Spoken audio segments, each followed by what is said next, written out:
इस कहानी को आपको बहुत ही ध्यानपूर्वक सुनना और समझना होगा। इस कहानी की हर एक सीख को अपने जीवन में उतारना होगा, तभी इस कहानी का मकसद पूरा हो सकेगा।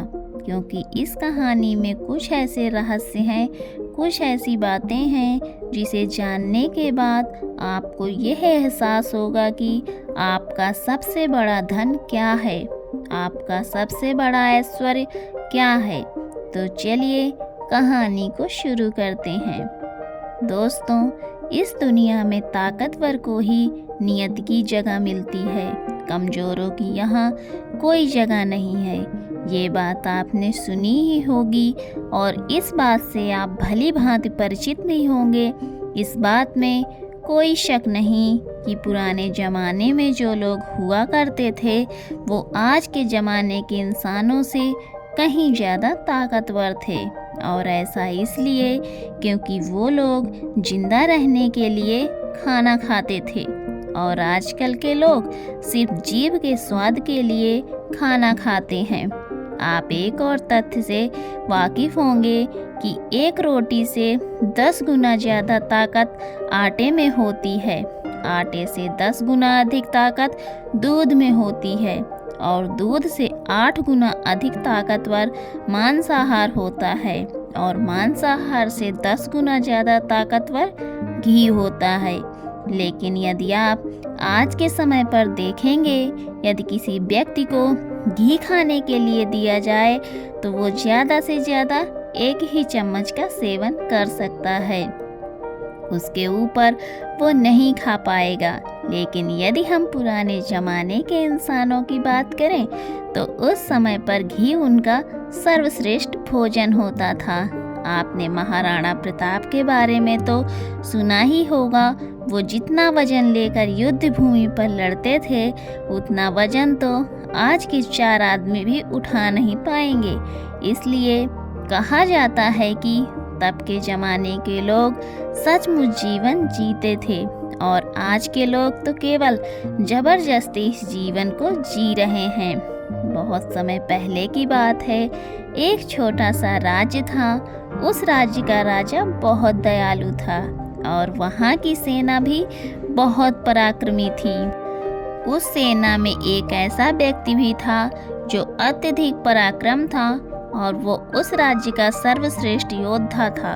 वो इतना ताकतवर था कि एक साथ वो 50 लोगों को भी परास्त कर सकता था और राजा उसके इस पराक्रम से बहुत खुश रहते थे। जब भी उससे कोई युद्ध करने जाता तो वो पहले 100 बार सोचा करता कि क्या उसे युद्ध करना आसान है, क्या उसे हराना आसान है। हर कोई जानता था कि वो बहुत शूरवीर है, बहुत ताकतवर है, इसलिए उसे हराना लगभग असंभव था। अपने राजा के लिए हमेशा तत्पर रहता और अपने राज्य के राजा के लिए, अपनी प्रजा के लिए जो कुछ उसे अच्छा होता वो उसे अवश्य करता। एक बार की बात है, वो शूरवीर योद्धा अपना पराक्रम दिखा रहा था। उसी वक्त उसके दोनों पुत्र वहां पर आए। राजा ने उनके दोनों पुत्रों को देखा और राजा के मन में ये लालसा जागी, आने वाले समय में हमारे राज्य के लिए इनमें से सर्वश्रेष्ठ योद्धा कौन होगा, हमारे राज्य के योग्य कौन होगा। ये बात जब उस योद्धा के कानों पर पड़ी तो वो अत्यधिक चिंतित हो गया। उस योद्धा के 2 पुत्र थे। जो बड़ा वाला बेटा था वो हर चीज़ का हुनर सीख चुका था, फिर चाहे वो तलवारबाजी हो, लोगों से बोलना हो, आग से खेलना हो, हर तरफ की चालबाजी से वो संपूर्ण था। उसे जो कुछ भी सिखाया जाता वो उसे सीखने में निपुण था। वो बहुत जल्द उस विद्या को, उस कला को सीख जाता था। यदि हर कोई यही कहता कि अगला योद्धा यही होगा, यही हमारे राज्य के लिए सर्वश्रेष्ठ योद्धा बन सकता है, लेकिन उस योद्धा का एक छोटा पुत्र भी था जो बहुत कमज़ोर था, जिससे कोई भी चीज़ सीखने में अत्यधिक समय लगती थी। उसे देखकर कोई भी ये नहीं कहता था कि कभी योद्धा बन सकेगा। उसे उसके पिता ने बहुत सिखाने का प्रयास किया, लेकिन वो कभी भी कुछ सीख नहीं पाया। ना ही वो अच्छी तलवारबाजी कर पाता था और ना ही वो एक योद्धा था। उसे योद्धा की तरह जीना आता था। वो हमेशा आलसियों की तरह पड़ा रहता। जब भी वो योद्धा अपने दोनों पुत्रों को एक साथ देखता तो उसे बहुत चिंता होती, उसे बहुत तकलीफ होती, क्योंकि वो अपने दोनों पुत्रों को एक समान बनाना चाहता था। वो अपने दोनों पुत्रों में कोई फ़र्क नहीं समझता था। लेकिन जब भी कोई ये कहता कि बड़ा पुत्र अत्यधिक बलवान है, शूरवीर है, वो योद्धा जरूर बनेगा, जब वहीं पर छोटे बच्चे के लिए ये कहता ये तो बड़ा कमज़ोर है, आलसी है, ये भला क्या कर पाएगा, ये सुनकर उस योद्धा को बहुत तकलीफ होती, बहुत दुख होता। लेकिन वो योद्धा ये जानता था कि इसमें उसके छोटे बेटे की कोई गलती नहीं है।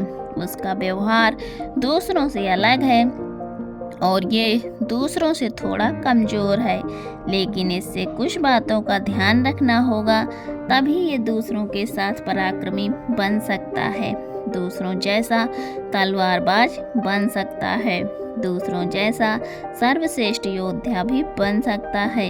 इस बात का ध्यान रखते हुए वो योद्धा अपने उस बेटे को लेकर एक गुरु के पास पहुंचा। ये वही आश्रम था जहां उस योद्धा ने भी शिक्षा ग्रहण की थी।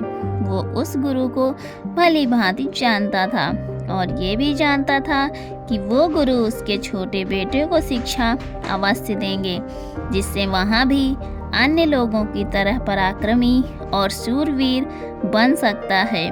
वो भी उन गुरु के पास गया, उन्हें प्रणाम किया और कहने लगा, हे गुरु, मैं चाहता हूँ कि मेरा बच्चा आपसे शिक्षा ग्रहण करे। ये थोड़ा आलसी है, थोड़ा कमज़ोर है और ये कभी कुछ सीखना ही नहीं चाहता, जबकि मेरा बड़ा बेटा बहुत साहसी है, शूरवीर है, ताकतवर है, पराक्रमी है और इस राज्य को ऐसे ही लोगों की आवश्यकता है। लेकिन मेरा ये छोटा बेटा, जो कि मेरी चिंता का कारण बना हुआ है, मैं चाहता हूँ कि अभी पराक्रमी बने, शूरवीर बने, ताकतवर बने, ताकि इस राज्य का हर कोई इसके गुण गाए।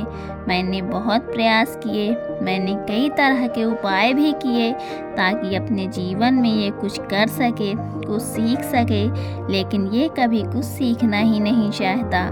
मैं चाहता हूँ कि मेरे दोनों पुत्र एक बराबर, किसी में कोई कमी ना हो, इन दोनों को एक बराबर अधिकार मिले, लेकिन यह अपने आलस्य के कारण, अपनी कमजोरी के कारण हमेशा पीछे रह जाता है। मैंने इसे कई बार समझाया, लेकिन ये है कि मेरी बातों को मानता ही नहीं।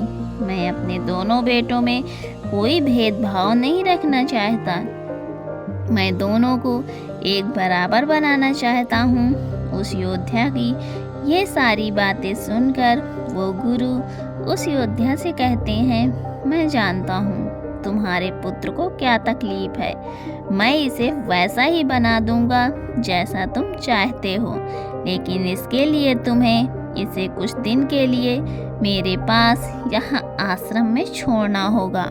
और मैं तुम्हें यकीन दिलाता हूँ कि जब तुम वापस इसे लेने आओगे तो तुम्हें तुम्हारा ये पुत्र इस प्रकार नहीं दिखेगा। इसकी जगह पर तुम्हें वो पराक्रमी, ताकतवर बेटा मिलेगा जैसा तुम चाहते हो। वो गुरु अत्यधिक आत्मज्ञानी थे। बस उस योद्धा के पुत्र को देखकर ये समझ चुके थे कि उसे क्या तकलीफ है और उसे किस तरह से ठीक किया जा सकता है, उसे किस तरह से पराक्रमी बनाया जा सकता है, क्योंकि आखिर वो एक ऐसी योद्धा का पुत्र था जिसे अभी तक कोई हरा नहीं सका था। बस उसे इस बात का एहसास करवाना ही काफ़ी था। उस गुरु के कहने पर अपने पुत्र को वहीं पर छोड़कर वापस अपने घर की ओर लौट जाता है। उसके बाद उस योद्धा का वो पुत्र एक शिष्य बनकर उस गुरु के आश्रम में रहने लगता है। वहाँ के सारे काम काज करने लगता है। वहाँ पर वो सीखने लगता है, समझने लगता है और इसी तरह कई दिन बीत जाते हैं। और एक दिन सही समय आने पर वह गुरु उस योद्धा के पुत्र से कहते हैं, चलो आज मैं तुम्हें कुछ दिखाना चाहता हूँ। इतना कहकर वो गुरु उस योद्धा के पुत्र का हाथ पकड़ लेते हैं और उसे लेकर एक पहाड़ी के ऊपर की ओर चढ़ जाते हैं। उस पहाड़ी के ऊपरी छोर पर ले जाकर वो गुरु उस पुत्र से कहते हैं, आज मैं तुम्हें कुछ सिखाने वाला हूँ। पुत्र, तुम्हें ध्यान से सीखना होगा, क्योंकि यदि तुमने आज ये बात नहीं सीखी तो तुम अपने जीवन भर कुछ नहीं कर पाओगे। तुम नहीं सीख पाओगे और हमेशा लोग तुम्हें कमज़ोर और असहाय समझेंगे और उसी दृष्टि से तुम्हें देखा जाएगा। धीरे धीरे कई दिन बीत चुके हैं और अब तुम्हारे घर जाने का वक्त भी करीब आ चुका है। इसलिए आज मैं तुम्हें यहाँ लेकर आया हूँ ताकि मैं तुम्हें सिखा सकूँ, समझा सकूँ कि तुम इस धरती पर क्यों आए हो, तुम्हारे आने का क्या कारण है। इतना कहकर वो गुरु उस पुत्र को ऊपर की ओर इशारा करते हुए कहते हैं, ऊपर ध्यान से देखो उस चील को। उस चील ने अपने पंजों में अपना नवजात शिशु रखा हुआ है। वो चील ऊपर की ओर बढ़ती चली जा रही थी, इतनी ऊंची कि बादलों को चीरकर ऊपर बढ़ती ही चली गई और वहां पर जाकर अपने बच्चे को छोड़ दी। यदि वो छोटा सा बच्चा डर गया, उसे ये समझ नहीं आ रहा था क्या आखिर उस चील ने अपने ही बच्चे को इस तरह से नीचे क्यों फेंक दिया। गुरु और शिष्य दोनों इस दृश्य को बड़े ही ध्यानपूर्वक देख रहे थे। जैसे ही उस चील ने अपने उस बच्चे को नीचे की ओर छोड़ा, वो बच्चा तेजी से एक पत्थर के भांति नीचे की ओर गिरता चला जा रहा था। और वो जब तेजी से नीचे आने लगा तो उसने कई बार कोशिश की, कई बार प्रयास किए कि वो अपने पंखों को खोल सके, फड़फड़ा सके, जिससे कि वो हवा उसके रुख का फायदा ले सके, वो भी उड़ सके। लेकिन उसके कई अथक प्रयास के बाद भी उसके पंख नहीं खुल पा रहे थे और वो एक पत्थर की भांति तेजी से नीचे गिरता चला जा रहा था। जैसे जैसे वो नीचे गिरता जा रहा था, उसकी माँ भी ठीक उसके पीछे ही थी। उसने ऊपर से अपने पंजों में फिर एक बार अपने उस बच्चे को पकड़ लिया। एक बार फिर वो चील अपने उस बच्चे को लेकर आकाश में ऊपर ऊंचाई की तरफ बढ़ती चली जाती है और फिर से वो ऊंचाई पर जाकर अपने बच्चे को ठीक उसी प्रकार छोड़ देती है। ये देख उस बच्चे को कुछ समझ नहीं आ रहा था कि आखिर चील अपने बच्चे के साथ ऐसा क्यों कर रही है। यदि उसके बच्चे को कुछ हो गया तो फिर क्या होगा। चील लगातार इसी प्रक्रिया को दोहरा रही थी। गुरु शिष्य का हाथ पकड़ते हुए पेड़ की ओर आगे बढ़े। वहाँ पर वो चील रहा करती थी और उस जगह को दिखाते हुए गुरु उस पुत्र से कहते हैं कि इस जगह को ध्यान से देख लो। ठीक इसी जगह पर वो चील और उसका बच्चा इस पेड़ पर रहते हैं। तुमने एक बात गौर की, इस पेड़ पर तुम्हें अनेकों फूल देखने को मिल रहे होंगे, लेकिन जहाँ पर ये चील और इसका बच्चा रहता है वहाँ पर तुम्हें एक भी फूल नज़र नहीं आएंगे। और वो चील चाहती तो इन फूलों को अपने साथ जहाँ पर रहती उन्हें रख सकती थी, लेकिन वो जानती है कि फूलों पर रहकर उसका बच्चा एक पक्षी बनेगा, लेकिन जब वो कांटों वाले घोंसले में रहेगा तभी वो एक चील बन पाएगा। और एक चील के बच्चे को हर तरह की यातनाएं बचपन से ही सहनी पड़ती हैं ताकि वो अन्य पक्षियों की तरह कोमल ना बन सके, क्योंकि वो एक चील का पुत्र है और उसे चील की तरह अपना जीवन व्यतीत करना है। यदि वो बाकी पक्षियों की तरह बनेगा तो उसमें चील वाले वो स्वभाव नहीं होंगे और ना ही उसे कोई चील का पुत्र कह सकेगा। ठीक इसी प्रकार तुम भी एक शूरवीर योद्धा के पुत्र हो। यदि तुम चाहो तो अन्य लोगों की तरह अपना जीवन व्यतीत कर सकते हो, तुम फूलों का आनंद ले सकते हो, लेकिन तुम एक योद्धा के पुत्र हो, इसलिए तुम्हें भी कांटों की राहों पर चलना ही होगा। इन कांटों की राह पर चलकर ही तुम अपने आप को मजबूत बना पाओगे, अपने आप को शूरवीर और पराक्रमी बना सकोगे। ठीक वैसा ही ये चील भी कर रही है। वो भी अपने पुत्र को पराक्रमी और शूरवीर बना रही है। वो अपने बच्चे को उड़ान भरना सिखा रही है। वो बार बार जाकर अपने बच्चे को नीचे इसलिए पटक रही है ताकि उसका बच्चा खुद ब खुद उड़ान भरना सीख ले। जब भी चील किसी को जन्म देती है तो हर बार उसे वही सिखाना चाहती है जो उसने सीखा है। वो एक चील होने का उसे एहसास कराना चाहती है, किंतु यदि वही पुत्र किसी और पक्षी के घर पर जन्म लेता तो उसे इस तरह की यातनाएं ना सहनी पड़ती। उसे इस तरह से किसी भी क्रिया से ना गुजरना पड़ता। फूलों के घोंसलों में रह सकता था, फूलों में पैदा होता और फूलों में ही खत्म हो जाता। लेकिन चील के बच्चे का एक नियम होता है, एक नियति होती है कि नियति उसे तभी जिंदा रखेगी जब वो पराक्रमी होगा, शूरवीर होगा और उसे वो सारे हुनर, वो सारे पराक्रम सीखने ही होंगे। ठीक उसी प्रकार तुम भी एक शूरवीर योद्धा के पुत्र हो, पराक्रमी योद्धा के पुत्र हो, इसलिए तुम्हें भी वो हुनर सीखना ही पड़ेगा, अन्यथा अन्य पक्षियों की तरह तुम भी अपने जीवन में कुछ नहीं कर पाओगे।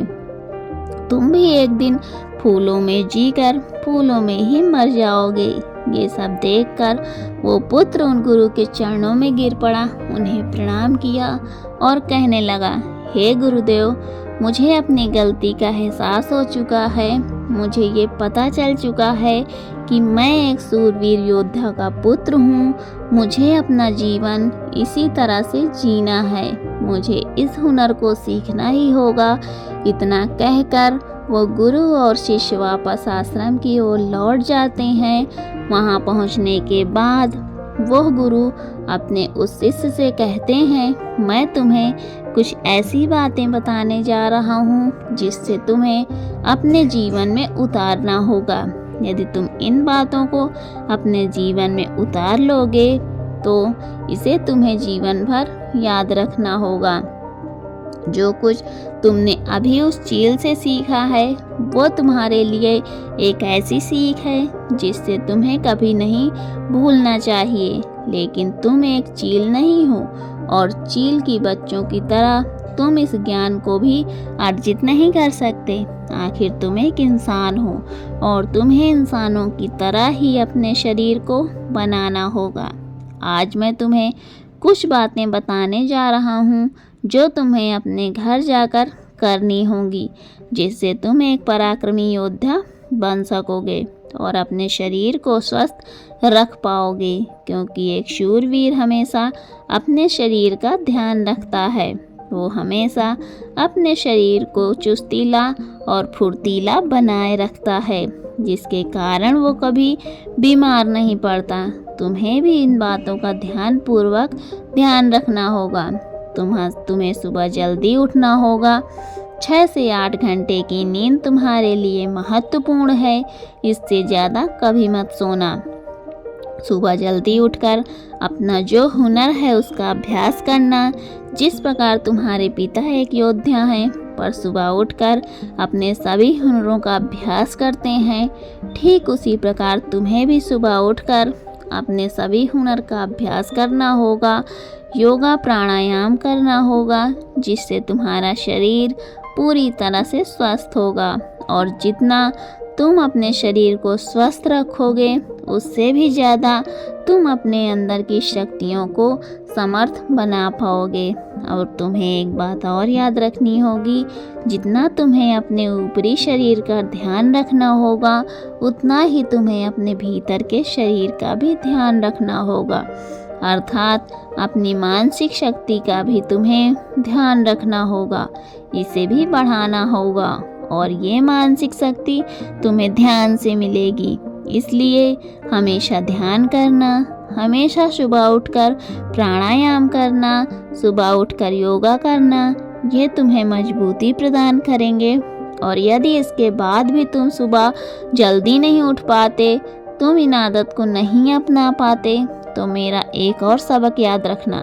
जिस दिन तुम उठने में लेट हो जाओ, अर्थात जितना समय तुम देरी से उठो, अपने शरीर पर उतने ही कोड़े मरवाना। जब तुम ये क्रिया 4 से 5 दिन करोगे, तो तुम खुद ही अपने आप वो बदलाव देख पाओगे कि तुम अपने आप ही अपने समय पर उठना शुरू कर पाओगे।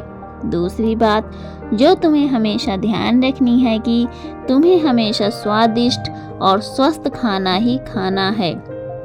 ऐसी चीज़ें कभी मत खाना जो तुम्हारे शरीर को नुकसान पहुंचाएंगी। हमेशा तुम स्वस्थ खाना ही खाना, जैसे हरी सब्जियां, फल, दूध, दही।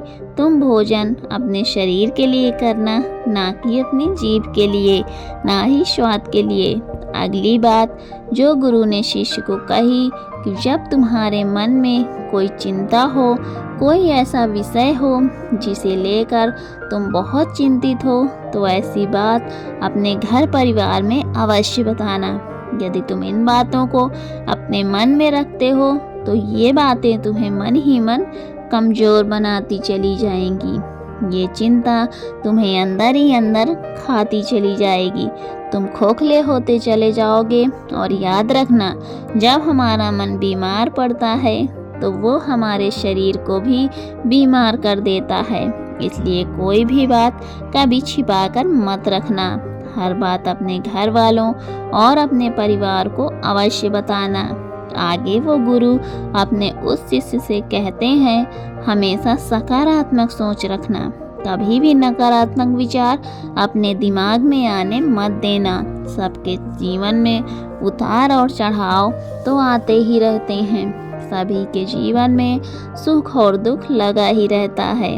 कभी अच्छा तो कभी बुरा जीवन इसी प्रकार चलता है।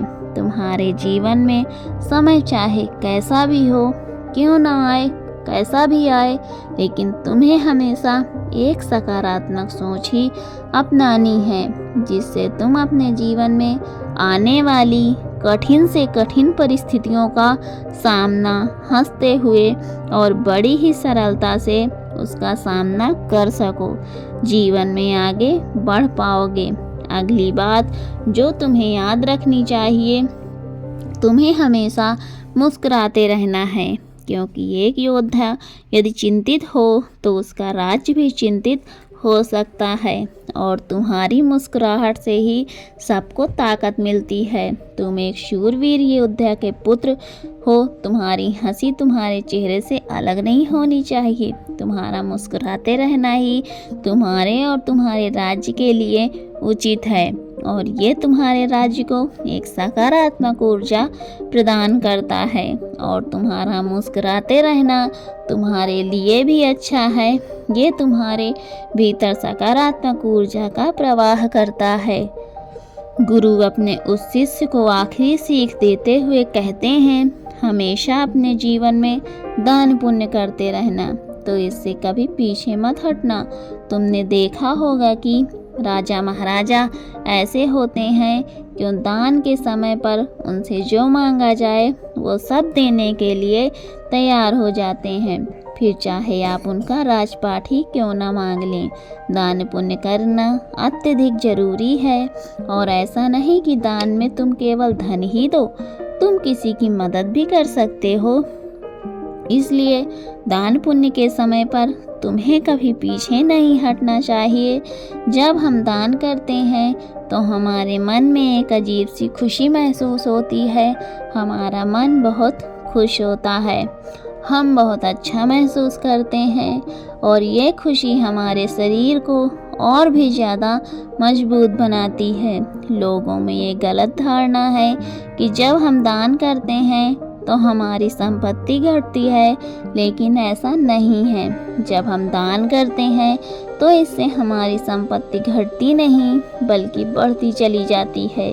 इसलिए दान करने से कभी पीछे मत हटना। जब भी तुम्हें मौका मिले व जैसा भी तुम्हें मौका मिले तुम दान अवश्य करना। इतना कहकर गुरुवर शांत हो गए और शिष्य उन गुरु के चरणों में प्रणाम करके उनसे कहता है, हे गुरु, आपने जो मुझे शिक्षा दी है ये शिक्षा मैं अपने जीवन भर याद रखूँगा, इसे मैं कभी नहीं भूल पाऊँगा। हे गुरु, आप मुझे आज्ञा दीजिए, मैं अपने घर जाना चाहता हूँ। अपने पिता की तरह एक पराक्रमी योद्धा बनना चाहता हूँ। इतना कहकर वो शांत हो जाता है और गुरु उसे आशीर्वाद देते हुए उस शिष्य को उसके घर जाने की आज्ञा प्रदान करते हैं। तो दोस्तों, उम्मीद करती हूँ कि आज की कहानी से आपने कुछ न कुछ ज़रूर सीखा होगा। तो मिलती हूँ आपसे अगली कहानी में। तब तक अपना ख्याल रखें। और हाँ, अगर अभी तक आपने मेरे चैनल को सब्सक्राइब नहीं किया है तो प्लीज़ मेरे चैनल को सब्सक्राइब करिए और मेरे वीडियो को लाइक करिए। वीडियो में अंत तक बने रहने के लिए आपका बहुत बहुत धन्यवाद।